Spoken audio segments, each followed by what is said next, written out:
ಧರ್ಮೋಪದೇಶ ಕಾಂಡ ಅಧ್ಯಾಯ 20 ಯುದ್ಧ ಕುರಿತ ನಿಯಮಗಳು.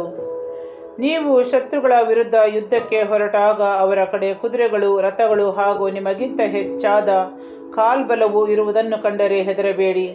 ಏಕೆಂದರೆ ಈಜಿಪ್ಟ್ ದೇಶದಿಂದ ನಿಮ್ಮನ್ನು ಬಿಡಿಸಿದ ನಿಮ್ಮ ದೇವರಾದ ಸರ್ವೇಶ್ವರ ನಿಮ್ಮೊಂದಿಗೆ ಇದ್ದಾರೆ. ಕಾಳಗ ಸಮೀಪಿಸಿದಾಗ ಯಾಜಕನು ಮುಂದೆ ಬಂದು ಯೋಧರಿಗೆ, ಇಸ್ರಾಯೇಲರೇ ಕೇಳಿ, ನೀವು ಈಗ ಶತ್ರುಗಳೊಡನೆ ಯುದ್ಧ ಮಾಡುವ ಕಾಲವು ಸಮೀಪಿಸಿದೆ.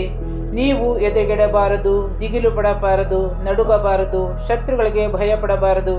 ನಿಮ್ಮ ದೇವರಾದ ಸರ್ವೇಶ್ವರನೇ ನಿಮ್ಮ ಸಂಗಡ ಇದ್ದು ಶತ್ರುಗಳೊಡನೆ ನಿಮ್ಮ ಪರವಾಗಿ ಯುದ್ಧ ಮಾಡಿ ನಿಮಗೆ ಜಯವನ್ನುಂಟು ಮಾಡುವರು ಎಂದು ಹೇಳಬೇಕು. ಮತ್ತು ಸೇನಾಧಿಪತಿಗಳು ಅವರಿಗೆ, ನಿಮ್ಮಲ್ಲಿ ಯಾವನಾದರೂ ಹೊಸ ಮನೆಯನ್ನು ಕಟ್ಟಿಸಿಕೊಂಡು ಇನ್ನೂ ಗೃಹ ಪ್ರವೇಶ ಮಾಡದಿದ್ದರೆ ಅವನು ಮನೆಗೆ ಹೋಗಲಿ. ಅವನು ಕಾಳಗದಲ್ಲಿ ಸತ್ತರೆ ಮತ್ತೊಬ್ಬನು ಆ ಮನೆಯಲ್ಲಿ ಗೃಹ ಪ್ರವೇಶ ಮಾಡಿಕೊಂಡಾನು. ಯಾವನಾದರೂ ದ್ರಾಕ್ಷಿ ತೋಟವನ್ನು ಮಾಡಿ ಅದರ ಹಣ್ಣುಗಳನ್ನು ಇನ್ನೂ ಅನುಭೋಗಿಸದಿದ್ದರೆ ಅವನು ಮನೆಗೆ ಹೋಗಲಿ. ಅವನು ಕಾಳಗದಲ್ಲಿ ಸತ್ತರೆ ಮತ್ತೊಬ್ಬನು ಆ ತೋಟದ ಹಣ್ಣುಗಳನ್ನು ಅನುಭೋಗಿಸಾನು. ಯಾವನಾದರೂ ತಾನು ಮದುವೆ ಮಾಡಿಕೊಂಡ ಹೆಣ್ಣನ್ನು ಇನ್ನೂ ಸೇರಿಸಿಕೊಳ್ಳದಿದ್ದರೆ ಅವನು ಮನೆಗೆ ಹೋಗಲಿ. ಅವನು ಕಾಳಗದಲ್ಲಿ ಸತ್ತರೆ ಮತ್ತೊಬ್ಬನು ಅವಳನ್ನು ಸೇರಿಕೊಂಡಾನು ಎಂದು ಹೇಳಬೇಕು. ಮತ್ತು ಯಾವನಾದರೂ ಧೈರ್ಯ ಕಡಿಮೆಯಾಗಿ ಅಂಜಿಕೊಂಡರೆ ಅವನು ಮನೆಗೆ ಹೋಗಲಿ. ಅವನು ದಿಗಿಲು ಪಡುವುದರಿಂದ ಅವನ ಜೊತೆಗಾರರು ದಿಗಿಲು ಪಟ್ಟಾರು ಎಂದು ಹೇಳಬೇಕು. ಸೇನಾಧಿಪತಿಗಳು ಯೋಧರಿಗೆ ಈ ರೀತಿ ಹೇಳಿದ ನಂತರ ದಂಡಿನವರ ಮೇಲೆ ನಾಯಕರನ್ನು ನೇಮಿಸಬೇಕು. ನೀವು ಒಂದು ಪಟ್ಟಣವನ್ನು ಸ್ವಾಧೀನ ಮಾಡಿಕೊಳ್ಳಲು ಅದರ ಹತ್ತಿರಕ್ಕೆ ಬಂದಾಗ ಮೊದಲು ಅದು ಯುದ್ಧವಿಲ್ಲದೆ ಸಮಾಧಾನದಿಂದಲೇ ಶರಣಾಗಬಹುದೆಂದು ಪ್ರಕಟಿಸಬೇಕು.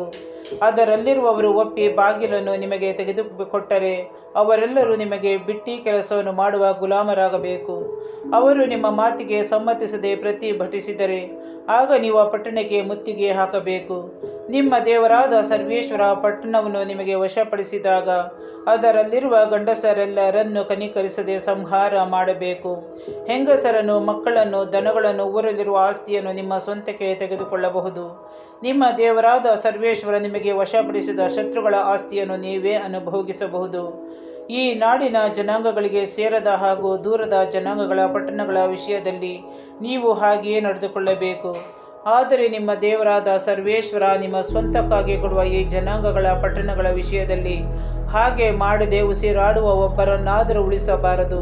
ನಿಮ್ಮ ದೇವರಾದ ಸರ್ವೇಶ್ವರ ನಿಮಗೆ ಅಪ್ಪಣೆ ಕೊಟ್ಟಂತೆ ಇವರನ್ನು, ಅಂದರೆ ಹಿತ್ತಿಯರು, ಅಮೋರಿಯರು, ಕಾನಾನ್ಯರು, ಪೆರಿಜಿಯರು, ಹಿವ್ವಿಯರು, ಯೆಬೂಸಿಯರು, ಇವರೆಲ್ಲರನ್ನು ವಿನಾಶ ಶಾಪಗ್ರಸ್ತರನ್ನಾಗಿ ಮಾಡಿಬಿಡಬೇಕು. ಇಲ್ಲವಾದರೆ ಅವರು ತಮ್ಮ ದೇವರುಗಳಿಗಾಗಿ ಆಚರಿಸುವ ನಿಷಿದ್ಧಾಚಾರಗಳನ್ನು ನಿಮಗೆ ಕಲಿಸಿಕೊಡಬಹುದು ಮತ್ತು ನಿಮ್ಮ ದೇವರಾದ ಸರ್ವೇಶ್ವರನಿಗೆ ದ್ರೋಹಿಗಳಾಗಬಹುದು. ನೀವು ಒಂದು ಪಟ್ಟಣವನ್ನು ಸ್ವಾಧೀನ ಮಾಡಿಕೊಳ್ಳಲು ಅದಕ್ಕೆ ಬಹು ದಿವಸ ಮುತ್ತಿಗೆ ಹಾಕಬೇಕಾಗಬಹುದು. ಅದಕ್ಕೆ ಸೇರಿದ ಮರಗಳನ್ನು ಹಾಳು ಮಾಡಬಾರದು. ಅವುಗಳಿಗೆ ಕೊಡಲಿಯನ್ನು ಹಾಕಲೇಬಾರದು. ಅವುಗಳ ಹಣ್ಣನ್ನು ತಿನ್ನಬಹುದೇ ಹೊರತು ಮರಗಳನ್ನು ಕಡಿಯಬಾರದು. ಅಡವಿಯ ಮರಗಳು ಶತ್ರುಗಳೇನು? ಅವುಗಳೊಡನೆ ಯುದ್ಧ ಮಾಡಬಹುದೇ? ತಿನ್ನತಕ್ಕ ಹಣ್ಣು ಕೊಡುವುದಿಲ್ಲ ಎಂದು ಹೇಳಿ ತಿಳಿದ ಮರಗಳನ್ನು ಮಾತ್ರ ಕಡಿದು ಹಾಳು ಮಾಡಬಹುದು. ಅವುಗಳಿಂದ ಯುದ್ಧ ಯಂತ್ರಗಳನ್ನು ಮಾಡಿಕೊಂಡು ನಿಮಗೆ ವಿರುದ್ಧ ಆಗಿರುವ ಪಟ್ಟಣ ಬೀಳುವ ತನಕ ಅದಕ್ಕೆ ಮುತ್ತಿಗೆ ಹಾಕಬೇಕು.